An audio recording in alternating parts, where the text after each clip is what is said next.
Annunaki. If you know that reference, you know what I'm talking about. Billy Carson was recently on the Joe Rogan podcast, and they spoke about the Annunaki, an ancient alien civilization that supposedly created mankind as slaves, embedded a gene in us to make us worship them easier, right, and work for them easier, to basically provide, here we go, gold. We were made to farm gold for this ancient alien civilization because gold was rare on their planet and abundant on ours. So there you have it. So let's dive in and see what this is all about, y'all. If you're new to the channel, you like content like this, please hit that subscribe button. I put out a new video every day, 12 p.m. Central Standard Time. I do not miss a day, y'all. And please hit that like button, vetters. That really helps out the videos. So thank y'all so much for the support there. And of course, comment down below. What do you think about the Annunaki? Let's go.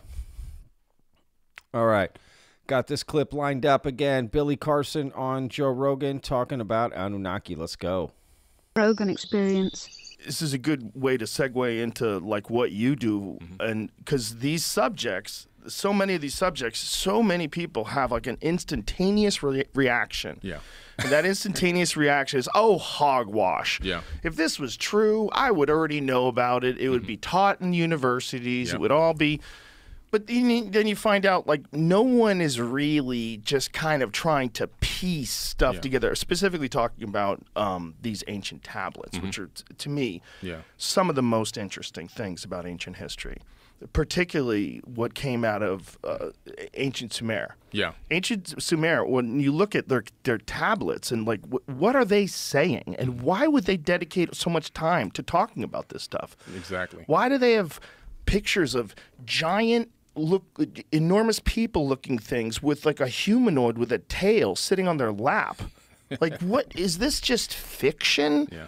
Like, why would they detail this, and how do they have a representation of the solar system with the correct amount of planets and relatively the correct order and size? You know, it's not exact, but it's an artistic version of the real thing. Yeah. And how the hell 6,000, 5,000 years ago do they know that? Yeah. And what explanations do we have? Like, what's the conventional explanations when people tried to dismiss what they knew in ancient Sumer? Well, you know, it is interesting that ancient civilizations, what do they say, basically, right? Like, you'll hear about this a lot, where they had all this other knowledge, deep knowledge, or societal systems, governing systems, engineering technologies in place that just don't seem to match up, right? Different imagery that they'll have of different beings and animals and things, and you're just like, what? From many cultures all across the world, and some very, very similar. Some so similar, I would almost say the same person drew them, like they're identical, some of the things. And mind you, with no communication between them. So it is odd, and he's right about these tablets. a conventional explanation is always going to the term mythology. They throw mythology around, you know, left and right to cover up the fact that they have no clue or idea. So they turn it into mythology so they can kind of say it's all fantasy and fairy tales, and this is how they express themselves or how they understood the universe. It's all mythology. It's all fake. But in reality, it's not all fake. These people left behind such detailed records and information. It's a time capsule of information on stone tablets for us today to be able to decipher, break down, and understand, and that's what we're here to do now. When you look at these ancient languages like cuneiform, can you read that? Do you know how to read it? Yeah, a small amount of it, yeah. Studying it from books that I have bought right off of Amazon. Oh. Yeah, so basically you take a stick. It looks like a stick with a kind of a curved end, right? Almost sharpened. It's called a stylus. And then just like a stylus for an iPad. Exactly, very similar, right? And then you take a piece of wet clay, and right before it's too wet or too dry, right in the middle stage, you then start wedging, making these incredible lines into the clay, and then from that you get this cuneiform text.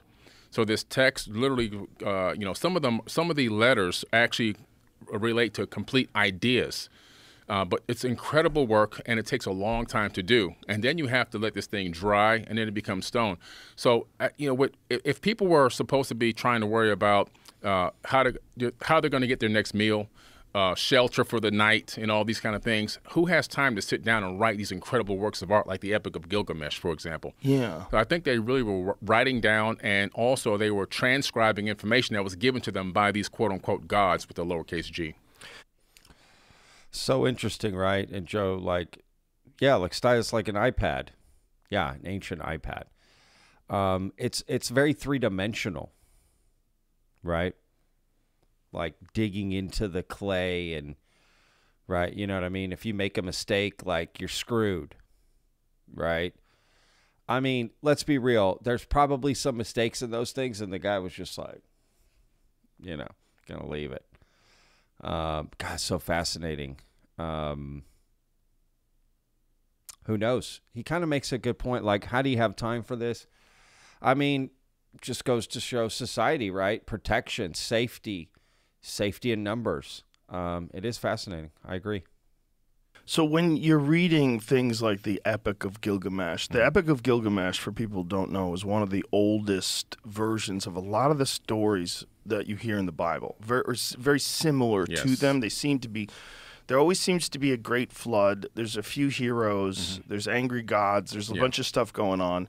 And Zecharia Sitchin's work was like the most controversial on the Sumerian text, right? Yes. Because there's a whole website called sitchiniswrong.com. Like, people go crazy about him. Yeah. But when he starts talking about it, when you read some of the things that they wrote, and when you see like some of the images that they created, the images that look like the double helix from DNA, and there's a bunch of that now we represent the caduceus, which represents pharmacies and drugs. Like, that's the old version of an image of the double helix of DNA, or at least it looks super similar to that. Oh, it definitely is, because it's referenced even in the Egyptian Book of the Dead and other ancient texts.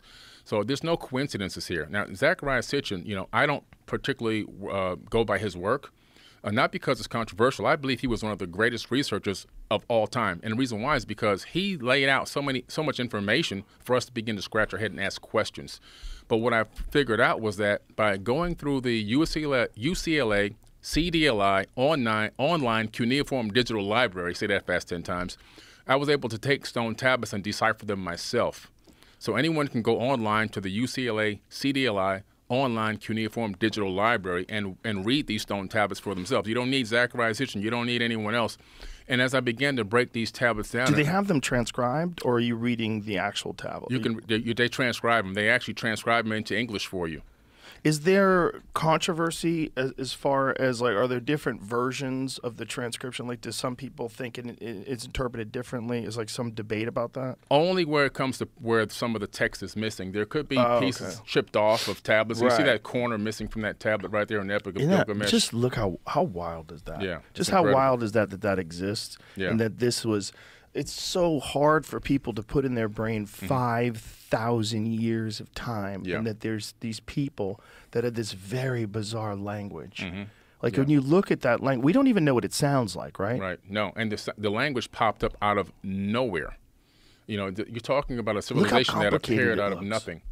It looks like computer code. It does. Doesn't it? Yes, it does. Just imagine, like, a human being deciding that they were going to write down in these very bizarre, and they all agreed that all these things mean a certain thing. So they had to somehow or another. It's interesting.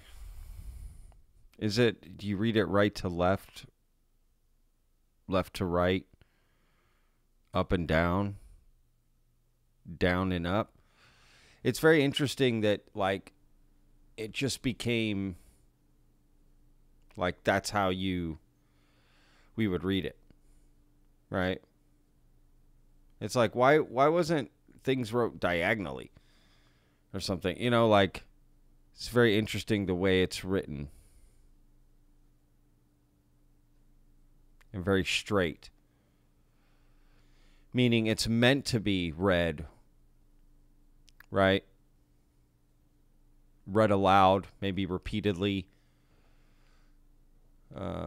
Was it part of just documenting, like, we'll hang on to this? That seems interesting too, that idea, like saving things, hoarding. When did that start? Right? Let's hoard some stuff. Right? That doesn't seem very primitive, right? You'd have less things you're traveling with, right? Nomadic, right? But as you start to build a society, you start to think, okay, let's hoard. Let's hang on to stuff. Hey, don't throw that away. Let's keep that. So these tablets, like, what is their purpose? I think there's something to trying to understand their purpose with writing this, right? Like he was asking. But it is very interesting. It does look like code. And you can go check it out for yourself. Or Rosetta Stone or something where they're documenting it so that people can learn it and teach it. And then we're looking at it 5,000 years later. Yeah. It's so amazing. It is. And what's incredible is this text was translated in the 1800s, long before Zechariah Sitchin was born. So there are some, some rumors that, he was the only one that could decipher these tablets. Well, no. George Smith, who worked as an Assyriologist and wrote many books and deciphered these Sumerian tablets in the 1800s. So we're talking about texts that have been deciphered for a few hundred years, nothing that was just deciphered recently. Yeah. And also, I would say, right, like, for them to put that on a tablet, was it you could just put anything on a tablet, or they would decide, right, as a group, like, hey, this is important. This needs to go on a tablet, right? Like, clearly, it would have to be important. That's going to take time, right, what you're writing out. And who comes up with what it means? That means there was some sort of creation, some sort of, and everyone agreed to it. Right? What if there were multiple people coming up with languages? It's like, we're going to go with Bob's. We like Bob's language, right? He's got the way he write, like, it's nice. Looks good. We like his. Yours goes diagonally, Steve. We're not going to use yours. It goes diagonally. His goes left to right. I don't know. Like, how did this even come about? Like, who's right? Is it a committee coming together to create this language and the sound of it, right? You have the sound and then the written. Very interesting. Wonder, God, so interesting. Just fascinating, all of this. So what are the first decipherings? Like, what year was the first deciphering? It was in 1800. I think around 1850. George Smith. He actually worked at the I believe it was Cambridge. And what was his take? Like, when he's reading all these wacky stories and all the Annunaki stuff? Like, what's his take on it? He is literally subscribing to this information the way almost that you and I see it today. These people saw something, experienced something, interacted with something, and he cataloged it, and it inspired him to write a complete translation of the Enuma Elish and the 7 tablets of creation. And he talks about the fact that that information was copied right from those tablets and put into the Old Testament of the Bible. And so, not exactly like it's going to go from here to the Bible, but it went to other ancient papyruses and scriptures and so forth. And then later on, when it was discovered in caves, people took those and then said, okay, we got to put this into a book. And then it became the Bible much later, around 100 AD. But he subscribed to the theory that these people interacted with beings in some way, shape, or form, and that also this information is so incredible that it became part of the biblical text. Did you ever read the Dead Sea Scrolls? Yes, yeah. So the Dead Sea Scrolls, what was it, found in what year was that? It was in Qumran, right? They found them in Qumran, but I think again this was also, I believe, in the late 1800s or early 1900s. Is when they found them. So these things are written on animal skins, and this is this is a very old version of those exact same stories, or some of similar stories. Yeah. There's a lot of weirdness in the Dead Sea Scrolls. Like, I haven't read it, but is there any references to anything that's similar, like Anunnaki-type characters, the Nephilim, or anything like that in the Dead Sea Scrolls? They show up everywhere. In the Dead Sea Scrolls, and the Enuma Elish, and the Epic of Atrahasis. Of course, even in the Bible, they're known as the Anak, A-N-A-K. We were grasshoppers in their eyesight, it says in the biblical text. So no matter where you go in any culture, you're going to discover that these beings, in some way, shape, or form, engaged mankind, brought knowledge, teaching, building techniques, and just so much more wisdom and information, esoteric wisdom, alchemy. All these things came from these people. So the craziest version. Wow. Right, he's saying from the Anunnaki. Here, you're about to hear Joe explain what the Anunnaki, like I said at the beginning, what it is, like the basic, bare bones, right? There's a lot to it. And look, to be fair, there's a phenomenal Y-Files episode about the Anunnaki. It's not too old. Came out this year. I'll put a link in the description for that. Go check it out. It's awesome. Well worth the watch. Highly recommend it. Of this story is that they genetically engineered us out of lower primates and put us here to mine gold. Mm-hmm. Right. And then established different types of civilizations and taught us how to build things, taught us all these different things. And enough time has passed that we've kind of forgotten. Mm-hmm. Enough time has passed. That's the wackiest version of it, right? Right. That's the bare bones minimum. Yeah, the wackiest versions that they made us, which is we've talked about this a couple of times, but how bizarre it is that human beings have this incredible fascination. Real quick, it is fascinating to think about this alien race coming to this planet, going, "Oh, they got gold, they got what I need." Hey, look at these chimps over here, these hairy little things. Let's change them and create a race of slaves, right, that will genetically worship us to mine gold that we need. And we'll teach them to build and all this. I mean, this seems like a lot of work to get that gold. Why wouldn't you come in, land, and just get out the way, monkeys? You know what I mean? Shoo. Why wouldn't you, like, throw a, bunch of bananas over to the side and just, I just don't get this. This seems like a lot to go to get the gold. And then on top of that, all the gold is like in stuff.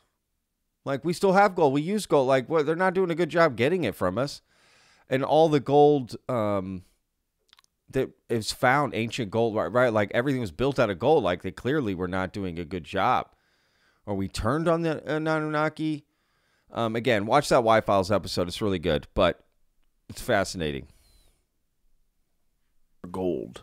We're fascinated with bizarre it is that human beings have this incredible fascination for gold. We're fascinated with gold. Yeah. This fascination with gold is really weird. Like, why back when it was basically useless? You couldn't make a knife out of it. You couldn't, like it didn't make sense that this would be so valuable. Just because it's rare, you're barely alive. We're going, we're going back to full-on hunter and gatherer, our ancestors with spears and stone chipped, and then after that, gold emerges, and it stays. Yeah. It stays forever. Yeah. Now, when you read Zecharia Sitchin's book, he talks about this in the 1970s. His description of it was that they needed to suspend gold particles in the atmosphere because their atmosphere was being destroyed. Right. Then you move to like somewhere around the 2000s when climate scientists start proposing this idea of suspending reflective particles in the atmosphere. Right. And then when you realize the unique properties of gold, how unusual it is in terms of like a building material, you can coat things. The reason why things are like coated in gold, silver plated, gold plated rather, you can take a tiny piece of gold and cover an enormous area with it. It's a strange metal, like really weird. And what, the supposed story is, it's very common on Earth, very rare on Nibiru. Right. I mean, that's interesting, right? So let's listen to what he said. He's saying that the Anunnaki need the gold to put in their atmosphere, right? Because for protective purposes, right? And then it comes out, right, later on that is something true. You can put reflective material in the atmosphere to help reflect, right, the sun, energy, right, help protect the atmosphere of said planet. So that's interesting. But again, why gold? Why here? Why? It just seems like a lot of work to get for this, for like sunshades you need for the planet. Some protective material. Like you're going to go do this whole thing on this planet, this whole mission on this planet. I wonder if it was like, eventually like, dude, this was a bad idea. You know what I mean? Like, why did we genetically engineer those monkeys, dude? Now look at them. Jesus.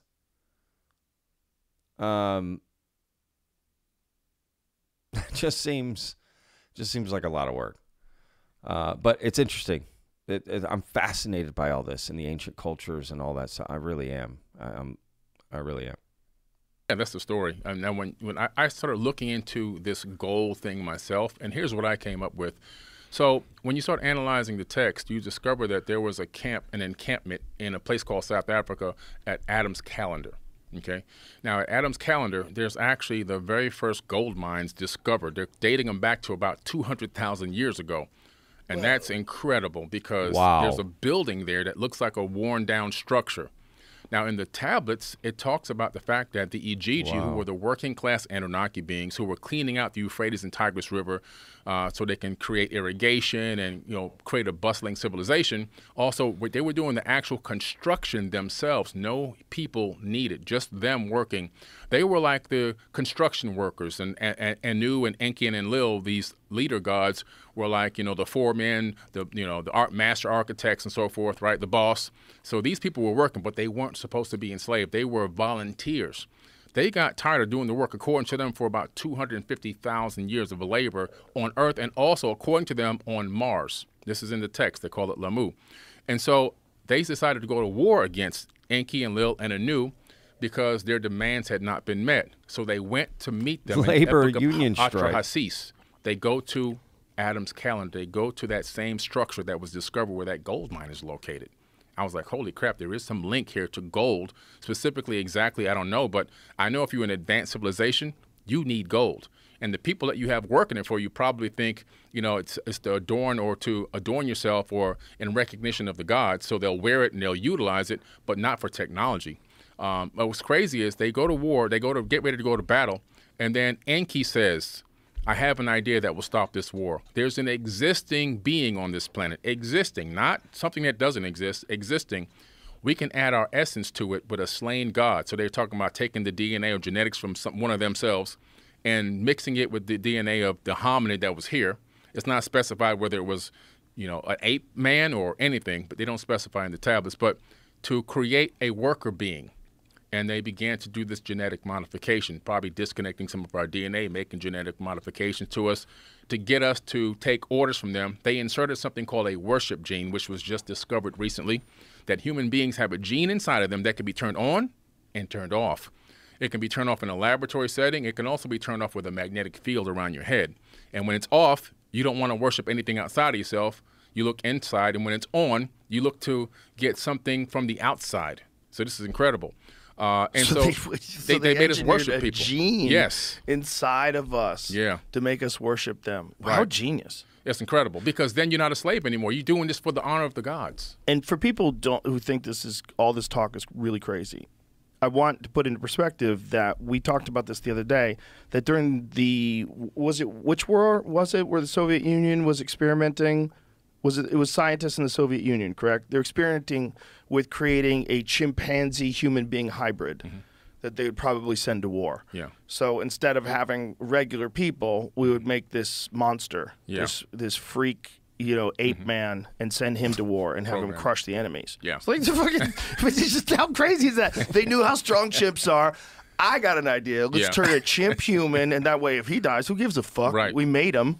Get him to go to work for us. Yeah. And now if you're a supremely enlightened being, wouldn't you think of human beings with all of our folly and all of our chaos and all of our war and bullshit and the internet and disinformation and misinformation, wouldn't you think of us kind of the same way we would think about that chimp hybrid thing? Yeah. Okay, so let's think about this for a second. First of all.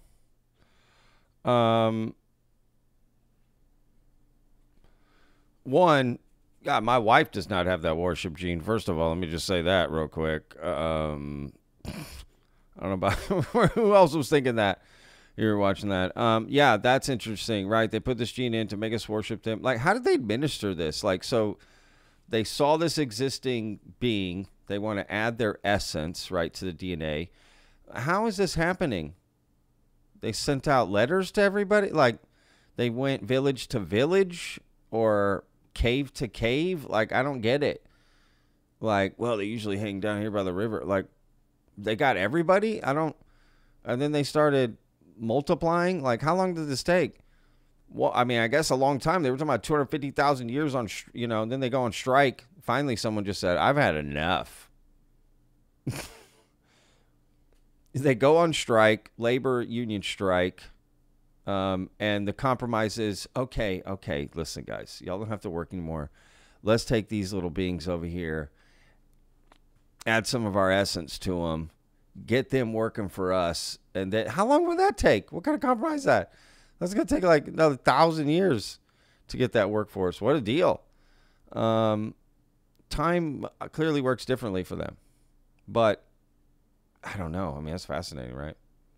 And then Joe Rogan with the, we created chimpanzee, warriors. Like, that's crazy, first of all. Yeah. I mean, I get his point, right? I don't know.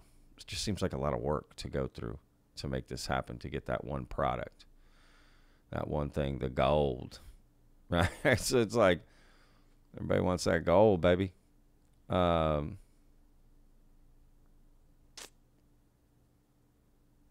Yeah, just crazy, right? I don't know. So we're just gold diggers, all of us. And we all have a gene that can be turned off and on. Unless we wear a mask or so. What are we saying? A helmet? Like, is that why some of us worship and some of us don't? I don't know. Interesting. A lot food for thought, y'all. So there you go. Something to get the mind going.